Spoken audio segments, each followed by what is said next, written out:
Hello friends, नमस्कार। मैं RS competition classes से पिछले वीडियो में मैंने आपको नीति निर्देशक तत्वों के बारे में बताया था। नीति निर्देशक तत्वों की कुछ परिभाषाओं के बारे में बताया। साथ में अनुच्छेद 36 से 40 तक विस्तार से बताया। अब इस वीडियो में हम अनुच्छेद 41 से लेकर 51 तक विस्तार से अध्ययन करेंगे। चलिए अनुच्छेद 41 के बारे में जानते हैं। अनुच्छेद 41, तो अनुच्छेद 41 में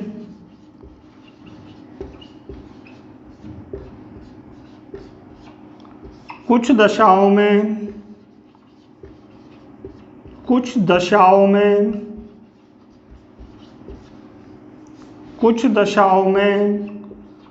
काम, शिक्षा एवं लोक सहायता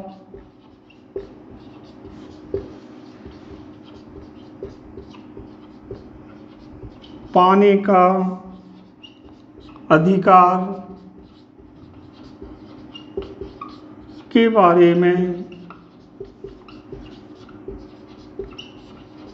बताया गया है। तो अनुच्छेद 41 में कुछ दशाओं में काम, शिक्षा एवं लोक सहायता पाने का अधिकार दिया गया है। इनमें बहुत सी चीज़ें लागू भी की है, जैसे वृद्धावस्था में पेंशन योजना। जो हमारे 60 साल से अधिक के बुजुर्ग हैं उनको पेंशन दी जाती है। बीपीएल, एपीएल, समाज के दिव्यांग, विधवा इत्यादि के लिए। तो कुछ दशाओं में एक्सेप्शन, अपवाद स्वरूप कुछ दशाओं में काम, शिक्षा एवं लोक सहायता पाने का अधिकार, इसके बारे में अनुच्छेद 41 में बताया गया है। चलिए हम अनुच्छेद 42 के बारे में बात करते हैं। अनुच्छेद 42,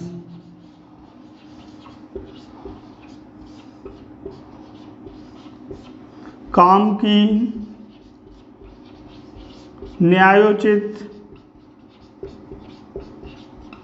एवं मानवोचित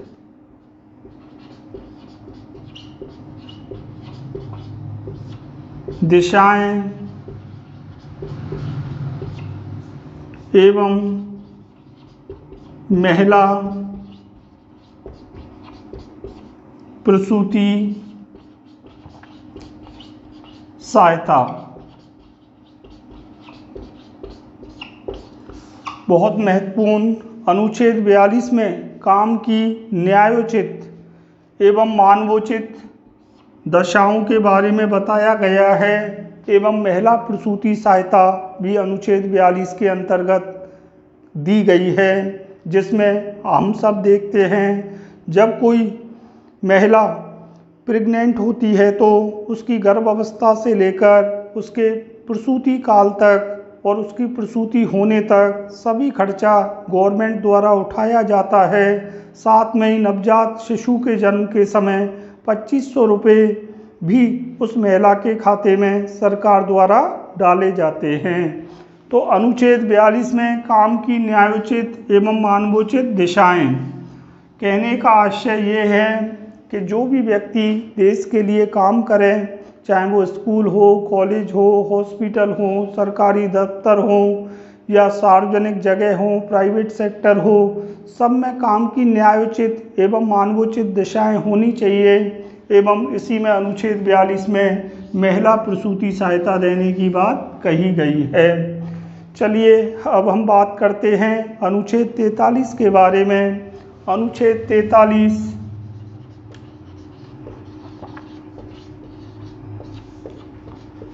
जो कि गांधीवादी विचारधारा से प्रेरित है, कहीं ना कहीं महात्मा गांधी जी के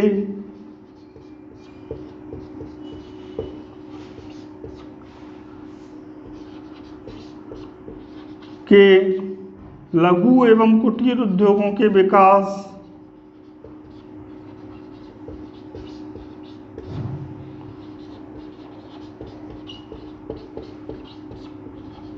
के विकास के स्वप्न को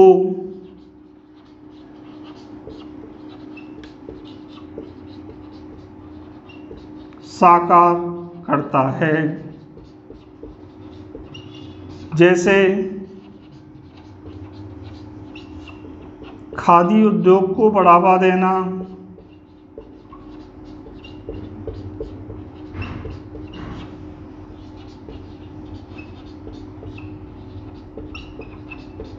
चरखा कातना,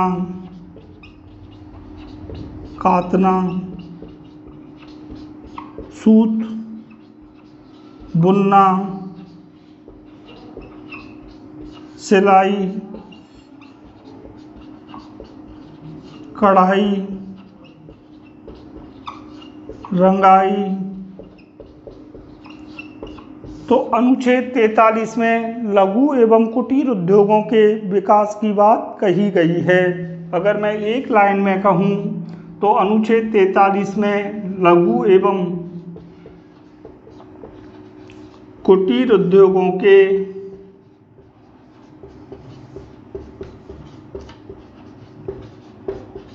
विकास की बात कही गई है।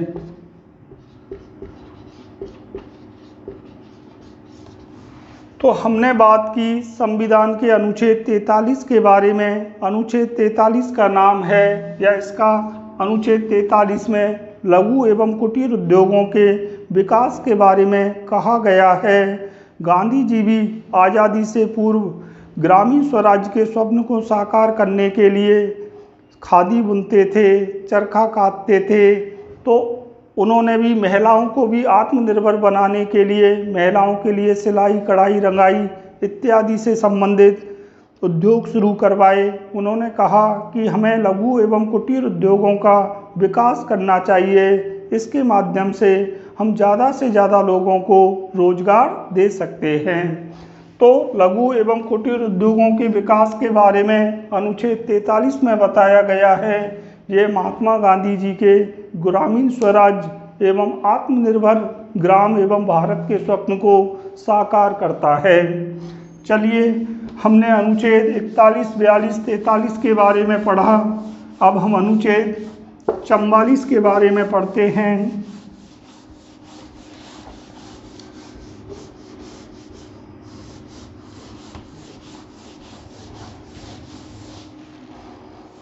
चलिए, अनुच्छेद 44 के बारे में पढ़ते हैं, जो प्राय बहुत परीक्षाओं में इससे संबंधित प्रश्न आते हैं। तो अनुच्छेद 44,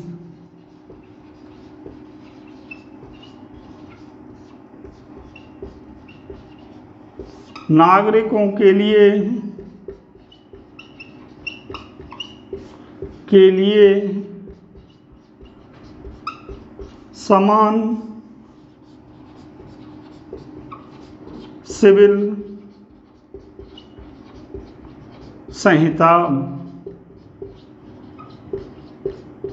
तो अनुच्छेद 44 का एक लाइन में अर्थ है नागरिकों के लिए समान सिविल संहिता। यहाँ पर समान सिविल संहिता से तात्पर्य समस्त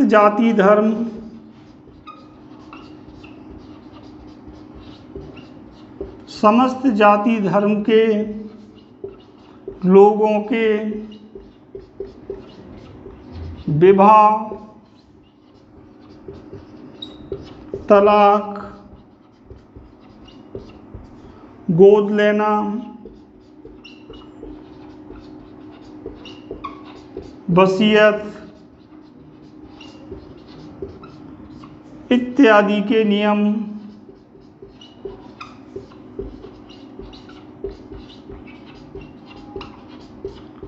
एक जैसे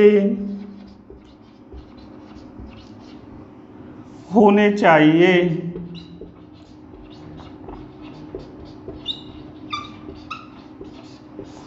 तो अनुच्छेद 44 में नागरिकों के लिए समान सिविल संहिता की बात की गई है, अर्थात विवाह, तलाक, गोद लेना एवं वसीयत इत्यादि के लिए सभी जाति धर्म के लोगों के नियम, कानून, रिवाज एक जैसे होने चाहिए। हम सबको विदित है, हमारा देश आज़ाद हुआ तो आज़ादी के बाद हमने धर्मनिरपेक्ष देश को अपनाया, अर्थात हमने धर्मनिरपेक्षता को देश का आधार बनाया। और इसी धर्मनिरपेक्षता के अंतर्गत हमारे देश में अनेक जाति धर्म के लोग रहते हैं। उन्हें अपने अपने आस्था विश्वास पूजा करने की स्वतंत्रता है, आज़ादी है, उनके अलग अलग नियम हैं। हिंदू लोग गीता एवं रामायण के अनुसार अपने आचरण करने की कोशिश करते हैं। मुसलमान भाई कुरान को आदर्श मानते हैं। ईसाई लोग बाइबल को आदर्श मानते हैं। सिख लोग गुरु ग्रंथ साहिब को आदर्श मानते हैं। तो कहीं ना कहीं इनमें विवाह तलाक गोद लेने के नियमों में भी कहीं ना कहीं अंतर आता है, धार्मिक मान्यताएं आड़े आती हैं। इसलिए इस अनुच्छेद को अब तक लागू नहीं किया गया है। तो समान सिविल संहिता के अनुच्छेद को अब तक लागू नहीं किया गया है। इसमें आड़े आती है भारत की विभिन्नता, धार्मिक विभिन्नता एवं रूढ़िवादिता। भारत में एकमात्र गोवा राज्य ऐसा है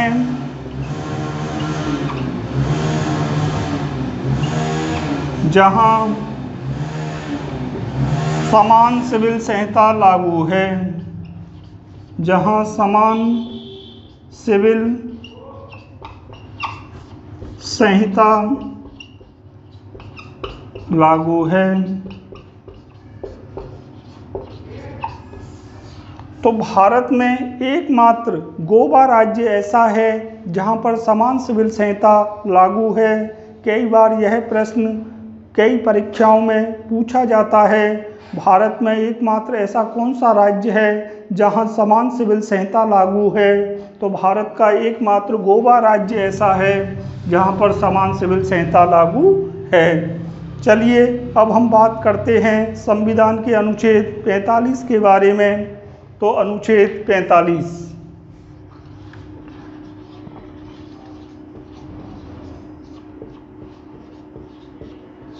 राज्य या देश बच्चों के स्वास्थ्य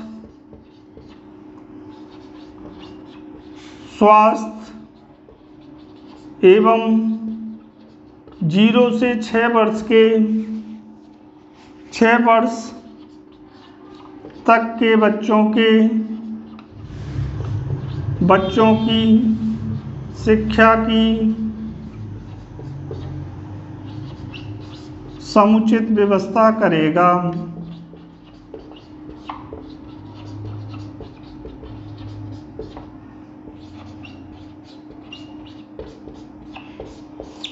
तो अनुच्छेद 45 में कहा गया है राज्य बच्चों के स्वास्थ्य एवं 0 से 6 वर्ष तक के बच्चों की शिक्षा की समुचित व्यवस्था करेगा। तो यहाँ पर ध्यान रखने योग्य बात यह है, अनुच्छेद 45 0 से 6 वर्ष के बच्चों के स्वास्थ्य एवं शिक्षा की समुचित व्यवस्था करता है। चलिए अब हम अनुच्छेद 46 के बारे में 46 के बारे में पढ़ते हैं। अनुच्छेद 46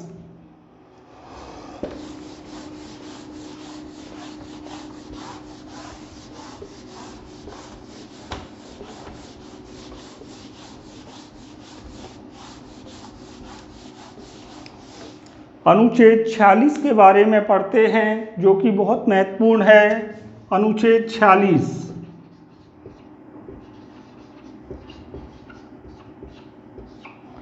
अनुसूचित जाति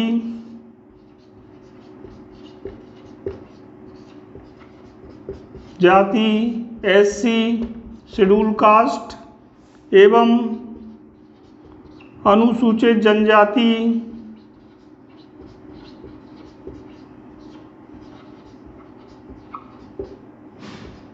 ST शेड्यूल ट्राइब एवं समाज के दुर्बल वर्गों के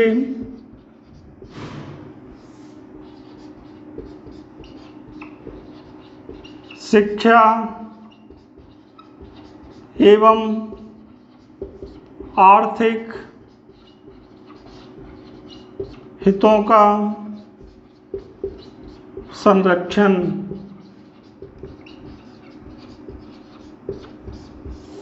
तो अनुच्छेद 46 में 46 में, अनुच्छेद 46 में अनुसूचित जाति एवं अनुसूचित जनजाति व समाज के अन्य दुर्बल वर्गों के आर्थिक एवं शैक्षिक उत्थान की बात कही गई है, उनके हितों के संवर्धन की बात कही गई है। तो यहाँ पर अनुसूचित जाति, जनजाति एवं समाज के दुर्बल वर्गों के शिक्षा एवं आर्थिक उत्थान की बात कही गई है। आर्थिक उत्थान या उन्नयन। हमारे संविधान वेत्ता जानते थे, जब तक समाज के दुर्बल वर्ग एवं अनुसूचित जाति, जनजाति, अन्य पिछड़ा वर्ग, समाज के पिछड़े लोगों को समाज की मुख्य धारा में नहीं लाया जाएगा, तब तक देश का समुचित विकास नहीं किया जा सकता। तो हमने अनुच्छेद 46 के बारे में पढ़ा, जिसमें अनुसूचित जाति, जनजाति एवं समाज के दुर्बल वर्गों के आर्थिक एवं शैक्षिक हितों की बात कही गई है। चलिए अब हम अनुच्छेद 47 के बारे में पढ़ते हैं। अनुच्छेद 47, तो आर्टिकल 47 में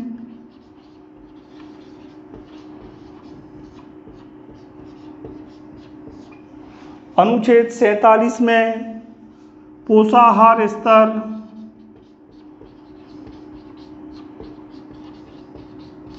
जीवन स्तर, अर्थात राज्य नीतियों का इस प्रकार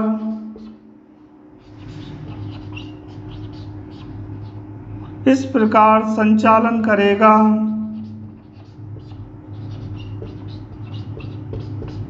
जिससे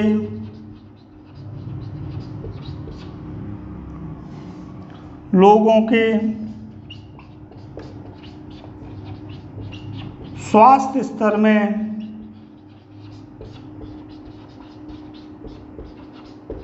अभिवृद्धि हो।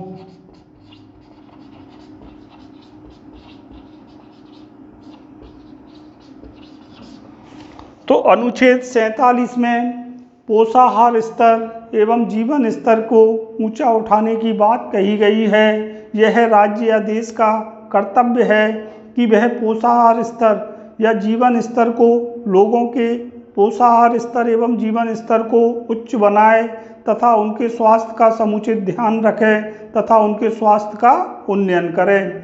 तो अनुच्छेद 47 में देश द्वारा पोषाहार स्तर, जीवन स्तर एवं लोक स्वास्थ्य के उन्नयन की बात कही गई है। इसी कड़ी में सरकारी विद्यालयों में एक योजना शुरू की गई है, मिड डे मील योजना।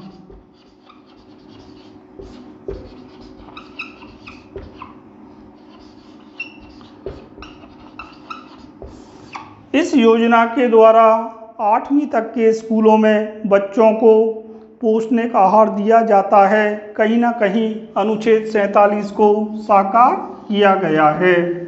अब हम बात करते हैं अनुच्छेद 48 के बारे में। तो चलिए अनुच्छेद 48 के बारे में बात करते हैं।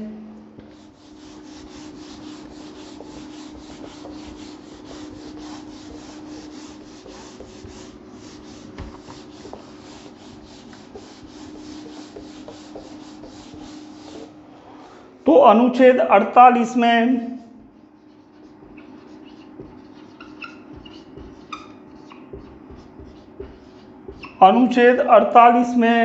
कृषि एवं पशुपालन संगठन के गठन के बारे में बताया गया है। तो अनुच्छेद 48 में कृषि एवं पशुपालन के गठन के बारे में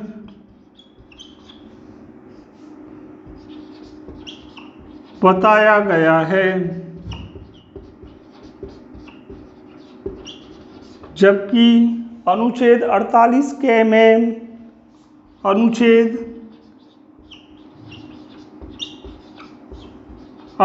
के में पर्यावरण संरक्षण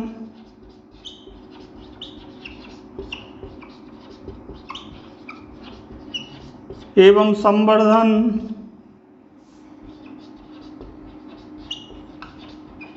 व वन्य जीवों की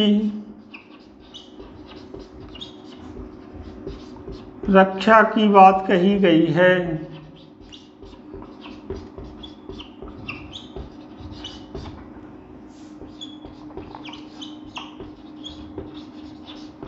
तो हमने संविधान का अनुच्छेद 48 पढ़ा। अनुच्छेद 48 में कृषि एवं पशुपालन संगठन के बारे में बताया गया है, जबकि अनुच्छेद 48 के में पर्यावरण संरक्षण एवं संवर्धन व वन्य जीवों की रक्षा की बात कही गई है। तो हमने संविधान का अनुच्छेद 48 पढ़ा। चलिए अब हम संविधान के अनुच्छेद 49 के बारे में जानते हैं। अनुच्छेद 49। अनुच्छेद 49 में प्राचीन स्मारक,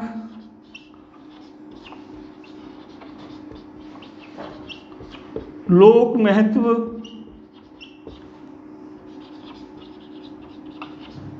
की इमारत आदि के संरक्षण एवं संवर्धन की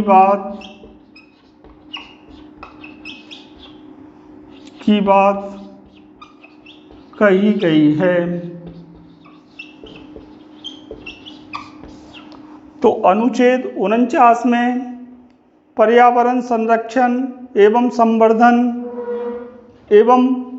तो अनुच्छेद 49 में प्राचीन स्मारक एवं लोक महत्व के स्मारकों के संरक्षण एवं संवर्धन की बात कही गई है। तो मैंने आपको इस वीडियो में संविधान के अनुच्छेद 41 से 49 अर्थात नीति निर्देशक तत्वों के बारे में विस्तार से बताया। अगर आपको ये मेरा वीडियो पसंद आए तो प्लीज़ ज़्यादा से ज़्यादा सब्सक्राइब करें, लाइक करें, शेयर करें, कमेंट्स करें, लोगों को बताएं। अगले वीडियो में मैं संविधान के अनुच्छेद 50, 51 तथा कुछ मौलिक कर्तव्यों से संबंधित चर्चा करूंगा। तब तक के लिए नमस्कार, जय हिंद।